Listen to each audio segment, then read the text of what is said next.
Did you know that you have two brains?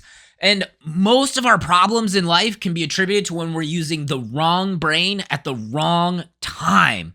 If you don't believe me, I got a little task that I'm going to have you guys try. All right, so it's really simple. All I'm going to do, I'm going to flash some words on the screen, and those words are going to be in different colors.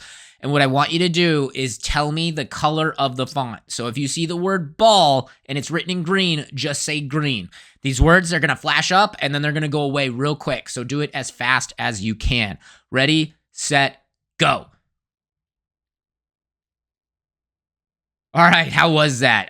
You guys crushed it. I knew you would. That one was too easy. And why was it easy? That's because your two different operating systems, your two brains, were working in unison. And this is the case for us like 98% of the time as we're going through life. But the remaining 2% of the time, sometimes these brains don't always agree, and that can kind of create problems for us. And to kind of highlight that, we're going to do the exact same test again, all right? Same exact rules this time. All I want you to do, say the color of the font of the word out loud as fast as you can. They're going to flash up, and then they're going to disappear. So if it's a word and it says ball, but ball is written in red, say red. Ready, set, go. All right, how'd that one go? Yeah, that one was a little bit trickier, wasn't it? That second test is generally much more challenging for people. It's called a Stroop test, and it is intentionally designed to activate both parts of your brain, both brain systems at the same time. The only challenge is that each system is providing contradictory information. So your system one brain, your automatic brain, that's responsible for reading. So that reads the words red, yellow, blue, green, right? And it works much, much faster than our system two brain. That's the analytical part of our brain that analyzes and does higher level thinking, right? And that's the one that's going, hey, is it written in red? Is it written in green? And then all of a sudden, our system one brain is saying red and our system two brain is saying green. And that creates that interference between our automatically controlled brain and our cognitive higher executive function part of our brain. And when this happens in normal life, it can create problems for us in our relationships at work and school, and can even be the result of massive geopolitical nightmares. And so let's find out why this happens, what's going on inside our head, and what we can do about it as renegades to make sure that we are most adequately prepared to handle all of the challenges in life resulting from this issue. What are these two systems and what are they called? And basically looking around going, am I gonna fuck it? Am I gonna fight it? Or am I gonna eat it? And that's all it does, is evolutionarily designed to keep us alive. The trouble is it is not perfectly tailored towards our modern world. What determines which one of those responses is happening and which brain we're gonna be using? When we get triggered, it will actually suppress our prefrontal cortex. Welcome to the Renegade Institute. As a quick aside, that doesn't really have a lot to do with this episode. I am trying something a little new here. So the feedback that I've been getting on my episodes is the ones that are less scripted, the ones that I kind of freeball more and are more natural. People like those a lot more. They say that I'm more genuine, I'm more energetic, my stories are more interesting. So as a way to try and incorporate that more, I am switching my style. See, initially I was using scripts where I was literally writing out almost every single word that I wanted to say. And I'm switching to a bullet point format where I basically just have one or two words to kind of cue the memory and to get me going. And so hopefully this will help make the episode more interesting and more exciting. But again, it's a little bit of an experiment. It might be a little bumpy or crunchy, as I say, I guess. And we're going to see how it goes. But anyway, so when we use the wrong brain, this can create challenges for society, right? And how do we see, what kind of challenges do we see when we're using the wrong brain to navigate certain things in our life? This is addiction and social media, right? When we hear that little bling, that little activation noise that we've got a new notification and we are automatically going to our phone and starting to do something. Impulsive financial decisions. So stock market recently has been a little bonkers. And so when the stock market crashes and we see that we just lost hundreds or thousands of dollars, this triggers an automatic response. And then we make poor financial decisions. We end up pulling out at the bottom of the market because we're using an automatic response rather than a thought out, like prefrontal cortex type response. The other way in which we see this challenge most frequently is when we say things that we end up regretting because we are either mad, or way more common in my specific case is when we're hungry. See, all of these problems arise when we are letting the lizard brain drive when it really shouldn't be driving, when we want to be letting our prefrontal cortex, our higher level cognition brain drive. So how do we understand these two different processes, and what can we do to make sure that we are driving with the right brain? The ideas in this episode, they are going to be based off of Daniel Kahneman. He is a Nobel Prize winning psychologist and economist. He wrote the book Thinking Fast and Slow, and this is his dual process theory. And it's basically the idea that we have two brains that are working in unison to help us navigate life. So why do we have two separate systems for processing the world? What's kind of the rationale behind there? And basically, like, there's a lot going on in the world all the time. Like, our brains are receiving millions of pieces of information every single minute, from the auditory, what's going on in the world around us, from our visual sphere to what we're feeling, to what we're smelling, how the shirt fits on us, how our pants fit, how our shoes fit, all those different things. All this information is coming into our brain. And our brain would be overwhelmed if we had to process every single piece of information that was coming into it. And so we have to decide, we have to use certain processes to filter out what information is important and requires our attention, and what information might be less relevant that we can kind of address using an automatic process. You know, information like the fact that my shirt just changed and you guys didn't even recognize it, except for you. I see you there. You're a quick one. Right. But on a side note, this is a little anecdote, but people who are autistic or who score higher on the autism scale, they do not have as many filters as your neurotypical type person. And so that is why you will often see children with autism having the earmuffs, because they are constantly in a state of being overstimulated because their brain doesn't filter out all that erroneous information, like how their shirt feels on them, all the sounds, all the smells that we normally ignore and we just kind of push through. They are experiencing all of it all the time, and they are just like chronically overstimulated. And if you've never been overstimulated before, just wait until you have children. Because, like, once you have children, you will know what it means to be overstimulated. So good luck with that. So our brains, right? They create these mental shortcuts to help us navigate life, to address things that don't require our full cognitive attention. This is going to come about in like muscle memory, right? Like nearly all of us at this point can text on the phone without even looking at it. We can type on a computer without even paying attention. I couldn't tell you where the O key was, but I could type look just like that. Riding a bike. Like if you haven't ridden a bike in years, but you learned as a child, like you can pick up a bike and just ride away like no problem. Same thing, brushing your teeth, right? Like most of the time when I'm brushing my teeth, I'm thinking about what episode I'm going to do next, what my workout's going to be, what I'm going to eat for lunch. I'm not paying attention to each tooth and what movements I'm doing there. This also comes about in the forms of scripts and heuristics. These are basically mental autopilot programs. They are like pre-recorded scripts or actions that our brain kind of keeps in the background. And then when we need them, it's just like, hey, just run that auto script so I don't have to think about what I'm doing. We see this a lot with like driving to work. If you're driving to work the same place every single day, for the most part, like I don't know about you, but for me, I definitely have driven all the way to work and had no idea how I got there. And then as soon as I got out of my car, I realized it was Saturday and I actually meant to go to the grocery store and I was now on the complete wrong side of town, right? That is when you have a system one automatic process engaging when it shouldn't.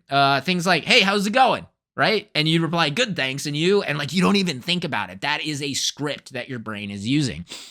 And so the benefit of this is that these automatic scripts, they free up processing power. They don't require us to use our prefrontal cortex, our system 2 brain, to engage with and think about every single mundane aspect of our life.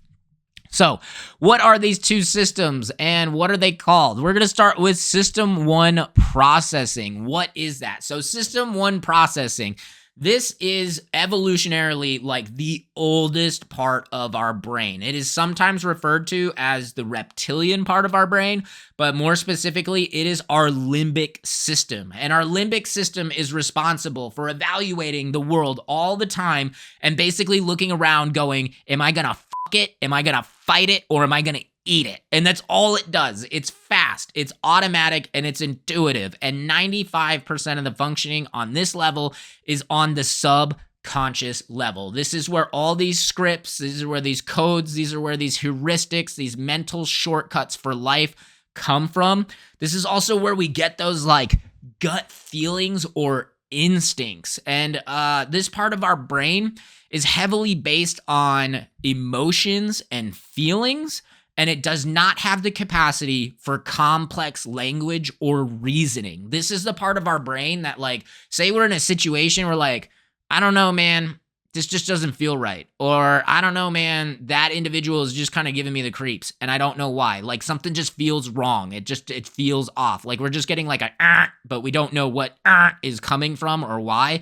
It's coming from this. It's coming from a System 1 limbic system that's picking up on things subconsciously that it doesn't have the capacity to express in the form of language or reasoning. Examples of how we see these System 1 processes: 2 + 2, 4. Like your brain told you the answer before I was even done asking the question, right? Things that we've trained over and over and over again that are codified into these System 1 scripts. Trained physical or mental activities. So like we said before, riding a bike, but also like this can be done with higher level activities, things that we put a lot of focus and effort into doing. So like martial artists or gymnasts, they train the same movement every single time, the same way for so many repetitions that this complicated physical activity gets codified into a pre-recorded script that our automatic System 1 system can just employ. This is also true for individuals who are fluent in a foreign language, where basically they have practiced that language so many times that is now codified into a System 1 response. We also see this with reading simple words. So in that first example with the Stroop test, right? Reading a word is an automatic process for most people. Only sometimes, as we saw then, and as we are about to see now, this can create some trouble, right? Yep. Oh no. Yep. Right? So as we see, that automatic process, when we run those scripts, our brain makes certain assumptions about things. And then that automatic process, it is very quick, it is very fast, but it is also prone to error. And so the other thing is that System 1 process, it is so fast and so quick that when we do have an error in it, it is very, very, very difficult for us to notice, even when it's pointed out to us and you're going back and you're verifying and you that wrong read. Like, we're like, no, I'm pretty, wait, oh, wow. Like those errors are so buried under that very quick process that it can be really, really difficult to identify when that stuff has even happened. So what part of our brain is being engaged when we're using this System 1 process? And that basically is our very, very evolutionarily old kind of reptilian brain, or our limbic system. And that is going to be built up of our amygdala, which is for fear detection, threat assessment, and the fight or flight response. We also use the hippocampus, which is there for pattern matching and stored memories. And then the basal ganglia, which is habit formation, automatic behaviors, procedural memory, like how to ride a bike or brush our teeth. So this System 1 process, this automatic System 1 response, is evolutionarily designed to keep us alive.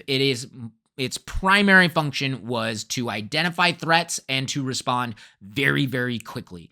The trouble is it is not perfectly tailored towards our modern world. And because it prioritizes speed over accuracy, it can then trigger some automatic responses that are less optimal for some of the situations that we see in our daily life. And it also lacks the capacity for language, and it lacks the capacity for critical thinking, which in certain situations is really problematic. And it also decreases lag time in identifying and responding to life threats.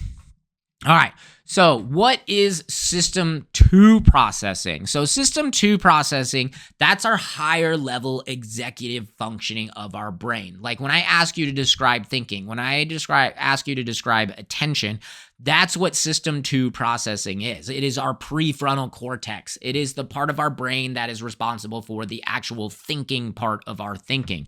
It is slow. It is deliberate. It is based on logic and reason. And it requires conscientious effort to be able to do this. And it is resource intensive. Our brain uses more glucose, uses more oxygen than any other part of our body. And when we are doing that system 2 prefrontal cortex processing, that's where all those resources are going. So system 2 processing requires us to focus on only one task at a time. Our prefrontal cortex is only capable of focusing on one thing at a time. Like multitasking, it's a myth. If you're in college and you think you're really good at multitasking, I promise you, you cannot do it with system 2 processing. Multitasking is only possible if you're doing 2 trained system 1 automatic pre-scripted activities at the same time that don't require conscientious thought. This is why when you are driving, you need to turn down the music to see better, right? When you're looking for an address, because that music that's going on in the background, it is requiring some attention from your prefrontal cortex. And your prefrontal cortex is processing everything that's going on around it. And when you're driving, you're also paying attention to what's on the road, what's around you, where's your address. You got all this information coming in. And so we turn down the music to eliminate one of those stimuli so that we can then focus on, hey, I think our address is over there, or it's this turn coming up here. If you're still skeptical, if you're like, hell no, man, I'm really good at multitasking, I urge you, watch this video. I'm going to put the URL down in the description. I'm also going to try and insert a card so it's popping up on the screen somewhere here. But watch this video about selective attention and that processing. If you think you're good at multitasking, try this task and we'll find out how good you really are. Examples of system 2 processing, right? That is doing complex math problems. So like 17 times 23. That's not something we practice a lot. That's not 2 + 2 = 4. 17 times 23, you got to sit there and you got to think and you got to be like, okay, 17 times 23, break it down. 10 times 2 is 200. 7 times 3 is 21. 21 plus 200, 220 something, right? And you have to put all of that thought and effort into it. This is also the system that we're using when weighing the pros and cons of different choices. So do I want to get an MBA or do I want to go to law school? What are the pros and cons? Where do I want to live? What type of life do I want to have? New skills and physical activities that we have not trained before. So if you've ever tried to learn how to drive stick shift, like this is that requires hella prefrontal cortex activity because you're driving, which is a stimulus overload to begin with, but then you're like, oh my gosh, okay, so now I need to do things with my hands, I need to do things with my feet, I need to apply pressure but release pressure I need to push on the gas but release the clutch, which is a counterintuitive movement, and that requires a ton of prefrontal cortex activity, and it can be very, very hard because you can only pay attention to one thing at a time. This system 2, highly trained system 2 tasks, when done enough times, will codify into system 1 scripts or pre-recorded programs. Like we said before, with the gymnasts, with the martial artists, riding a bike, driving a car, typing and texting. When we first did that, that required a lot of attention. There was a time when you had that keyboard and you were a button pecker, hitting each one individually because you had to look. Whereas now, we can do it without even thinking about it. It's a mindless task. This is where the idea of flow or mastery come from, right? This is where you have practiced your profession, you have practiced your activity to such a high degree. You've done it so many times where it just flows naturally from you and you don't even have to think about it anymore because you've trained every dimension of that skill into a System 1 automatic script. And this allows you to perform extremely complicated and difficult tasks effortlessly. System 2 processes, they reside in our prefrontal cortex. That's that huge front part of our brain. That's the executive function and language and critical thinking part of our brains. This is basically the part of our brain that separates us from most of the other animals on Earth. It allows for strategic long-range planning.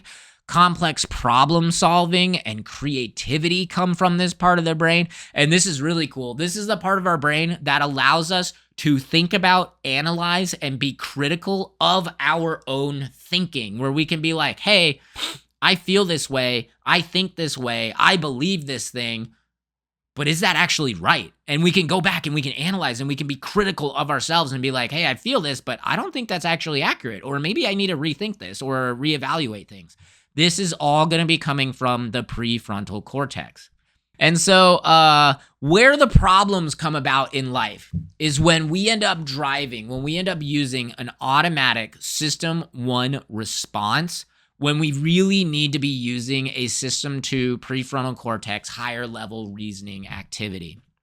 So for the practical application, how and when, like what determines which system, the System 1 automatic response or the System 2 response, what determines which one of those responses is happening and which brain we're going to be using? And for us to know that, we need to look at the automatic nervous system. So the automatic nervous system is broken up into two components. We have the sympathetic nervous system and the parasympathetic nervous system, which are opposites of each other. So our sympathetic nervous system, that is the system that is responsible for arousal. And no, not just that kind, right? So it's basically responsible for analyzing our environment and matching our cognitive stimulus to what's going on around us. And it controls the body's process for elevating body functions. It's basically the body's natural stimulant. It's the natural upper, and its whole focus is on jacking things up. So our sympathetic nervous system, it's responsible for our breathing rate, raising our breathing rate. It's responsible for increasing how much we're sweating. It increases our heart rate. It dilates our eyes. It dilates our blood vessels. It increases our arousal, both sexual and non-sexual. Our sympathetic nervous system is all about just raising body functions to match what's going on in the world. It is also, our sympathetic nervous system is also responsible for the fight, flight, or freeze response. And it can be triggered by both real, actual, tangible threats, but also perceived social threats. And that's a crazy part that we're going to get in a little bit later, and how this automatic system response can kind of create problems from us, right? Now that brings us to our parasympathetic nervous system. Our parasympathetic nervous system is the opposite of our sympathetic nervous system. So if our sympathetic nervous system wants to raise all of our body's functions, our parasympathetic nervous system brings stuff back down.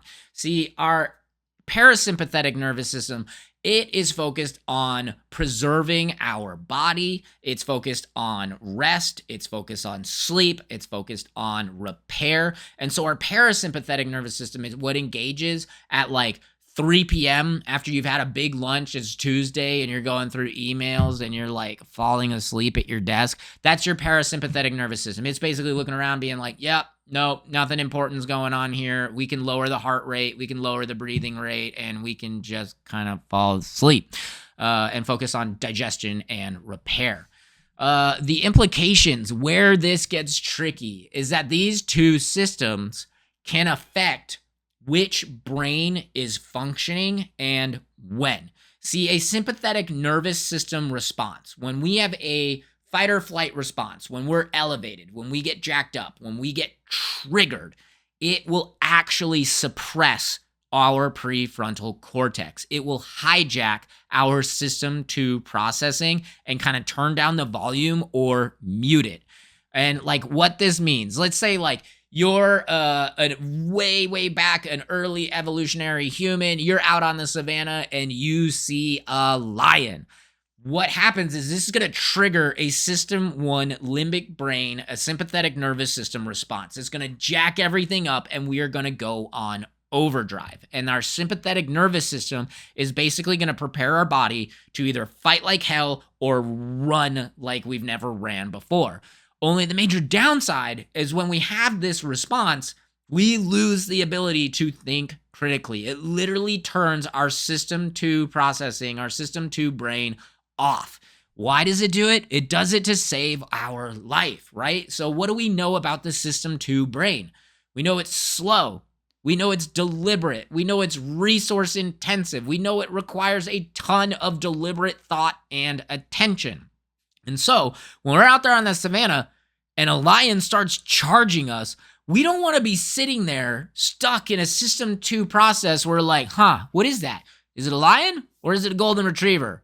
Is it a predator? Is it coming for us? Is it not? What's its intent? What does it want? Is it actually coming for us or is it just running after the gazelles over there? Like all of that, like the dudes that did that got eaten, right? They're all gone now. And the dudes that just went, lion! And then they ran without thinking about it were the dudes that lived, because those dudes could then go back and be like, oh gosh, silly me, that was just a golden retriever. I'm all good. And now your heart's all fluttering and you're like, right? But like we needed to have an instantaneous response. That automatic nervous system, that sympathetic nervous system triggers immediate automatic responses to respond to life threats. And as a byproduct of that, it suppresses our ability to think critically. Now, here's where it gets interesting, right?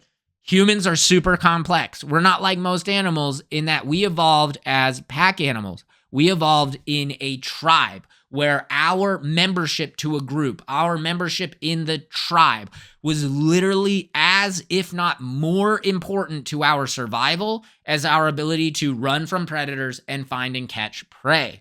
See, our system 1 limbic brain will respond equally to both physical, real-life, actual threats, as well as perceived social threats. This is huge, and this is where a lot of our problems come in our modern life, right? So identity politics, right? Religion, politics, Thanksgiving. Those don't mix well. Why? Because of this. Because our system 1 process, our sympathetic nervous system, will get triggered on these specific issues because it's triggered by a social stimulus in addition to actual real life threats. And so identity politics, things like gun control, things like abortion, things like tariffs, things like border security, these issues are super duper salient to a lot of people in America, and they will trigger a system 1 sympathetic nervous system response. And it will literally turn off our prefrontal cortex, and we are incapable of having an intellectual, thought out conversation about these specific issues. We also see this in modern life with policing, right? With shoot, no shoot drills. Our automatic nervous system is responsible for quickly identifying threats. And as much as we hate to admit it, like there are certain things that are going to trigger our automatic nervous system, and certain types of people or presentations will trigger a faster lethal response than others. And so police officers have to be really, really diligent about training shoot, no shoot drills to make sure they're being triggered by the correct set of stimuli and not just like the default settings that we come with, because then we end up seeing certain demographics of individuals receiving more violence from police officers than others.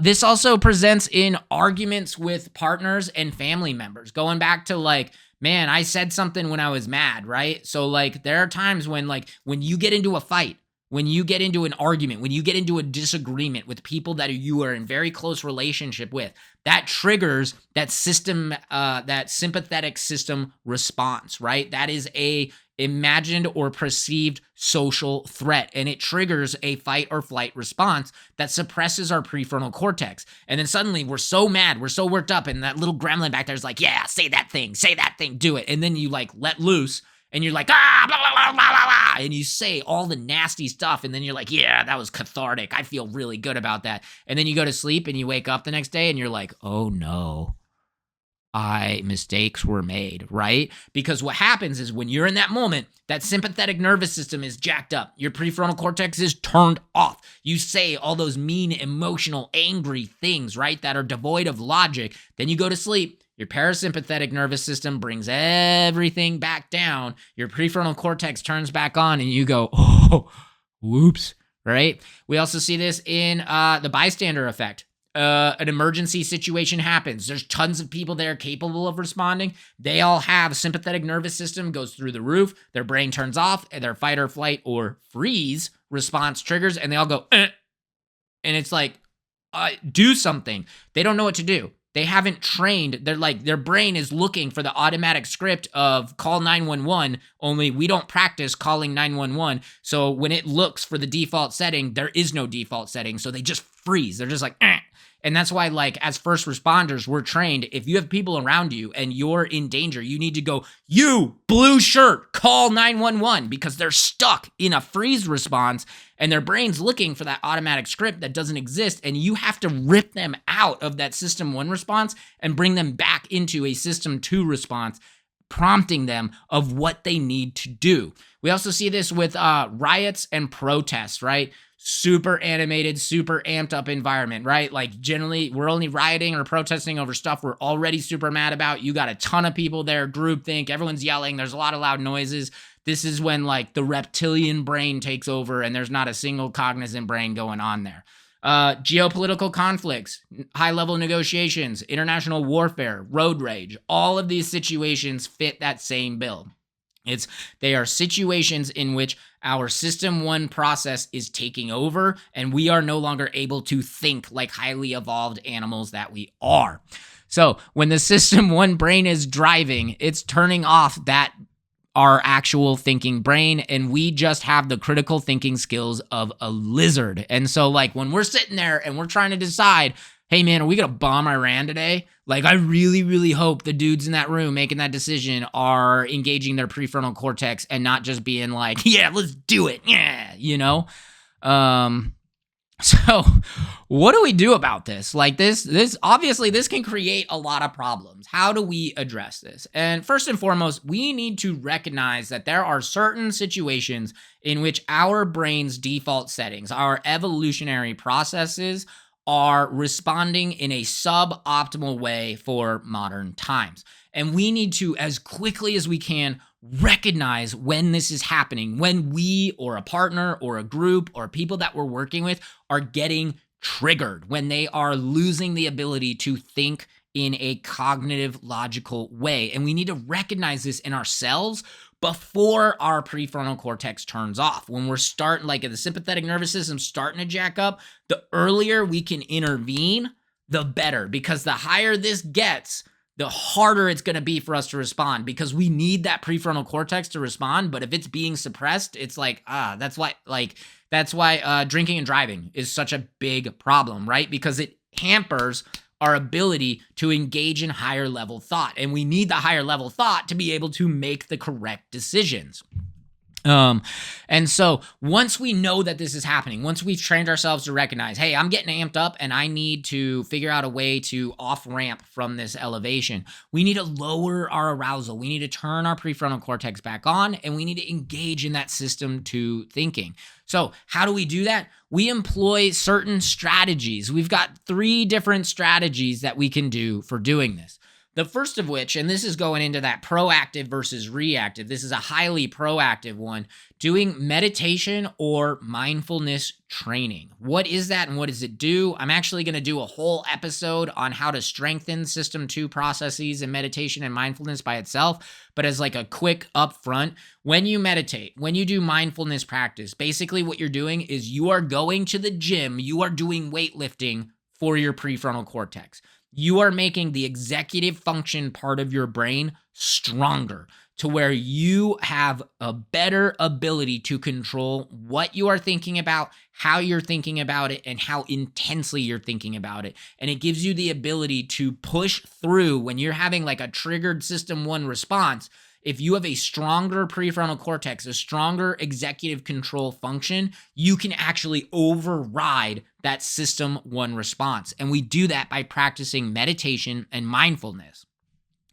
The second strategy that we can use is called taking a tactical pause. So in last week's episode, we went over the 5 conflict styles, right? Well, one of those conflict styles is super useful in this situation, and that is the avoidant conflict style, right? We are going to take a tactical pause in that situation. Say we're in a fight. Say we're in like something's getting animated, right? We need to be like, hey, I can feel myself getting pushed into that system 1 response. I can see the people that I'm working with getting animated. We need to take a tactical pause. And a super important part of this is the sympathetic nervous system. Once it is triggered, once you're having that fight or flight response, it will last for roughly 45 minutes. That's about how long it takes for our adrenaline to jack up and then tamper off, and then for our parasympathetic nervous system to come back on and bring us back down to baseline is about 45 minutes. Unfortunately, we learned this from mass shootings and school shootings. That is about how long the active shooter will stay engaged, and then they run out of adrenaline, and then the situation kind of resolves itself out of there. And that super sucks that we know that from that, but that is important where if you are in a fight with a partner, if you are in a super animated situation, take a break for an hour. Give an hour to allow the parasympathetic nervous system to bring us back down to a normal state to where we can re-engage our prefrontal cortex and start dealing with the situation in a more appropriate way. The last strategy that we have is one that special operations soldiers use when they need to get themselves under control in a hyper-violent, super stressful, super life or death situation. And that is called square breathing. And so the idea behind it, right? So our system 1 processes, those are all automatic. Heart rate, breathing, blood vessel dilation, all of those things are largely automatic. However, one of those we can still control with a system 2 process, and that's our breathing rate. Like our breathing is mostly automatic, but I can control it if I decide to pay attention to it, and is the only part of our sympathetic nervous system that we can conscientiously override, and it will actually have a cascading effect on the other automatic systems. So when we control our breathing, when we intentionally bring our breathing rate down, that will cascade into bringing our heart rate down. That will cause us to calm down. That will cause us to engage our parasympathetic nervous system. And so what we do with square breathing is you intentionally stop and you go, all right, I'm going to square breathe. I'm going to focus on that. I'm going to breathe in for 4 seconds. 1, 2, 3, 4. I'm going to hold it for 4 seconds. 1, 2, 3, 4. I'm going to breathe out for 4 seconds. 1, 2, 3, 4. I'm going to hold it for 4 seconds. 1, 2, 3, 4. When you do that, that is the only part of your conscious system 2 processing that can actively engage your parasympathetic nervous system and bring you back down to normal. 4 in, hold for 4, 4 out, hold for 4, and just repeat. And that will bring you back down if you are getting animated. Okay, so that was a lot that we went through there, but in conclusion, you've got 2 brains, and that's really exciting because 98% of the time they work together really, really well to help us navigate the world. We use these automatic scripts all the time to get to work, when we need to go to the grocery store, to pay attention to what t-shirts people are wearing, all that stuff, right? That helps us with our brushing our teeth, but 2% of the time in life, this dual process model ends up employing the wrong cognitive process to handle the modern situation. And this can create problems for us as individuals and as society as a whole. And when we are triggered, when we have that sympathetic nervous system response, that system 1 automatic fight or flight response, we become incapable of engaging in higher level cognitive reasoning. Our prefrontal cortex gets suppressed and we get stuck in the fight or flight system and we just can't be reasoned with. And so we need to be able to recognize when these situations are happening, and we need to engage certain activities that allow the parasympathetic nervous system to bring us back down to normal and allow our brain systems to take over again, such as square breathing, tactical pauses using the avoidant conflict strategy, and mindfulness practice and higher level emotional intelligence practice activities. Whew, that was a lot. But on a fun side, so at the very beginning of the episode, right, like I talked about scripts and using bullet points. So you just went through that whole episode. Why do you think I'm switching to using bullet points rather than using scripts?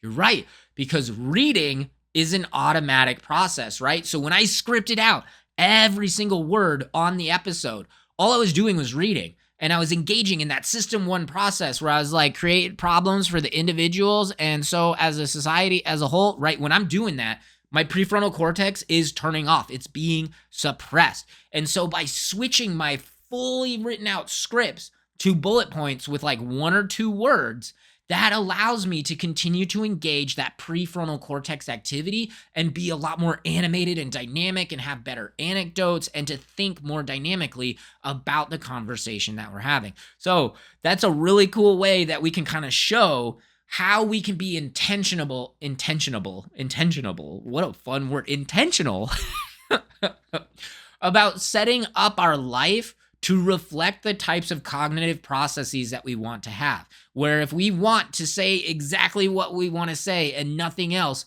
scripting out every single word is a way to do that. But if we want to be dynamic, we want to be interesting, we want to be more engaged, right? We're giving a presentation at work. We don't want to be sitting there just word for word, verbatim, reading off the script on the PowerPoint, right? So maybe it would make more sense to not use PowerPoints. That's why the State Department hates using PowerPoints, because when you're using a PowerPoint and you're reading every single word, your brain is literally turning off and you probably just don't know the information well enough.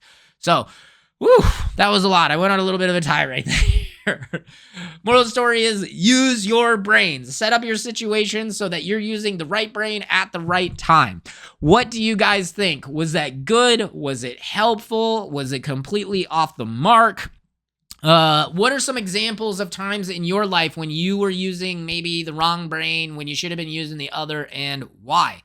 How do these ideas maybe help you understand the context of a fight or a conflict that you've had in the past that now makes more sense to you, right? If you want to be a part of Renegade Institute history, drop us some knowledge down in that comment section below. We're going to bring those good comments, and you might, who knows, maybe we'll bring you onto the show later on to expand upon those ideas. If we earned it, consider hitting that like or that subscribe button. And if you really loved it, again, Renegade Institute is all about community formation, right?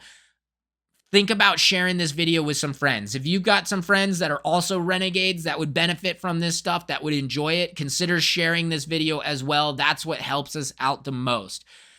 So for our closing thought and quote of the day, it's going to be coming from Benjamin Franklin, because clearly he's the only one I like to quote. He's one of my favorite people from history, so I quote him all the time, apparently.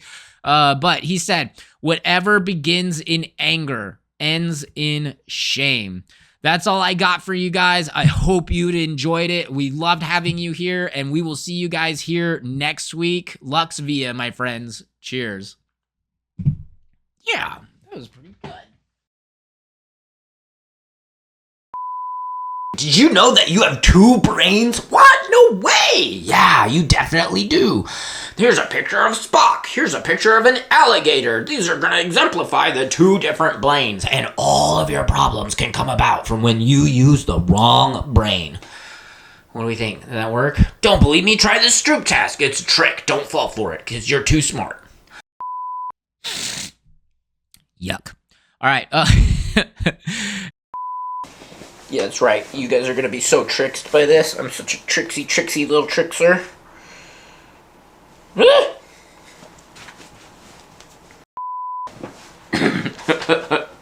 God, I'm so clever.